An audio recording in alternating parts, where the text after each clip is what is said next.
Hello everyone, welcome on baby activities. Friends, आज का topic है कि कैसे हम अपने बच्चे की इम्यूनिटी को स्ट्रॉन्ग बना सकते हैं और उन्हें कोरोना और इसके ही जैसी दूसरी छोटी मोटी और बड़ी बड़ी बीमारियों से बचा सकते हैं। तो हम शुरू करेंगे आज का टॉपिक। उसके पहले बता दें आपको अपने चैनल के बारे में। फ्रेंड्स, बेबी एक्टिविटीज़ पर हम बात करते हैं बेबी एक्टिविटीज़ से रिलेटेड प्रॉब्लम्स एंड बेबी के हेल्थ से रिलेटेड सॉल्यूशन के बारे में।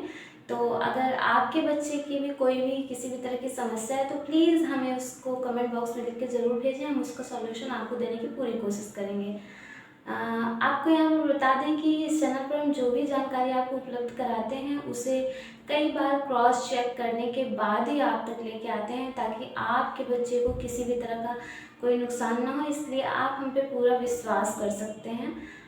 इस चैनल से जो भी जानकारी आपको मिलेगी एकदम सही मिलेगी।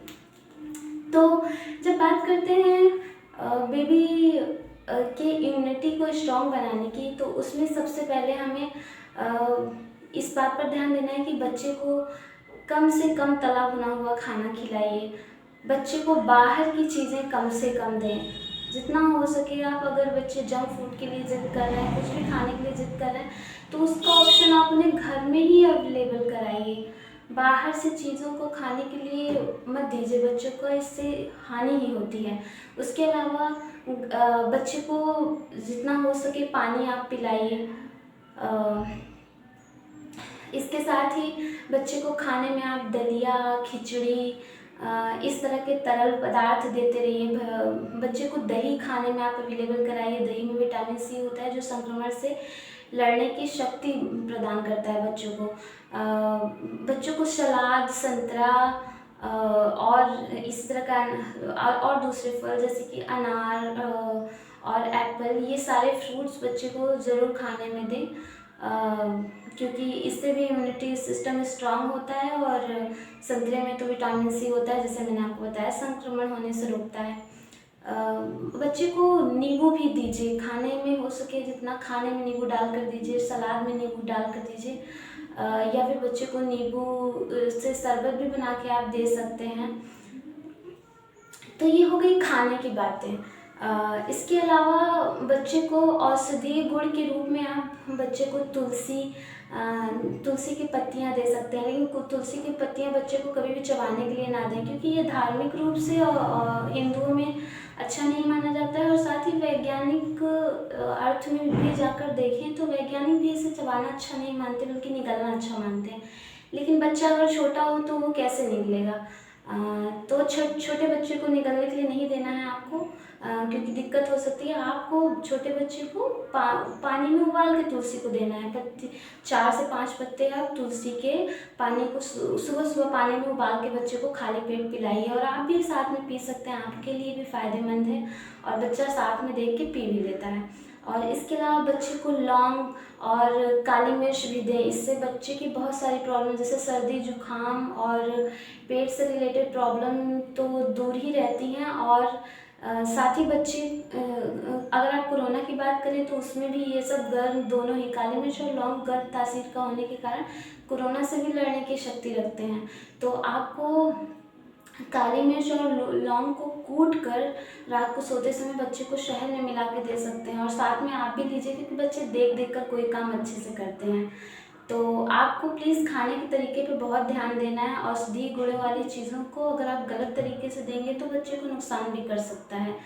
तो आपको उसे खाने में हमेशा, अगर खाने में आप मिला के देना चाहती हैं तो आप उसे ऊपर से ही कूट कर और अच्छे से मिला कर दें, ये नहीं कि आप उसे पका कर दें।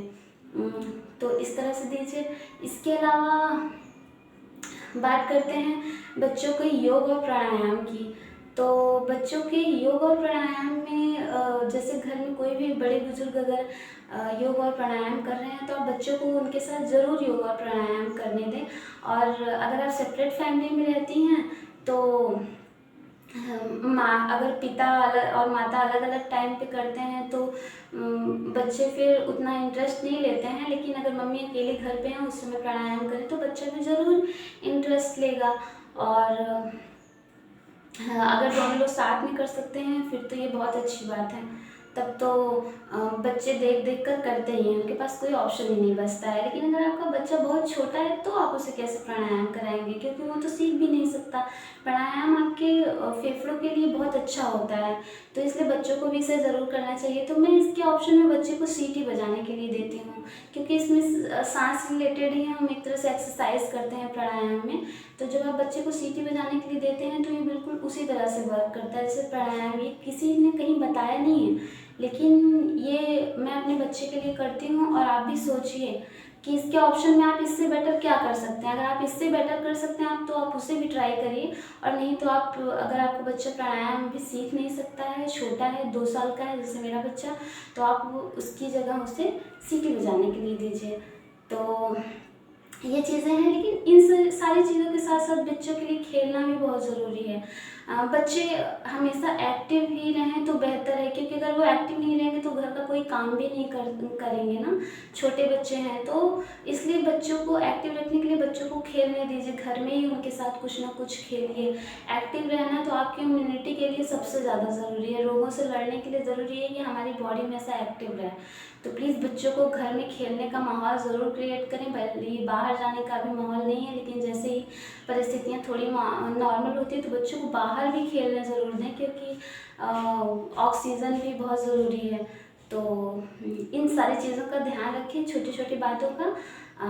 आपका बच्चा भी बहुत ही स्वस्थ और हेल्दी रहेगा, उसे कोई प्रॉब्लम नहीं होगी। अगर आपको इस वीडियो से कोई भी क्वेश्चन पूछना हो तो प्लीज़ कमेंट बॉक्स में ज़रूर पूछिएगा। और कैसा लगा मेरा वीडियो ये भी हमें लिख के ज़रूर बताइएगा। अगर आपको कोई सजेशन देना है हमारे चैनल में तो प्लीज़ उसे भी ज़रूर लिखिएगा। Thanks for watching friends, bye bye, मिलते हैं किसी नेक्स्ट वीडियो में।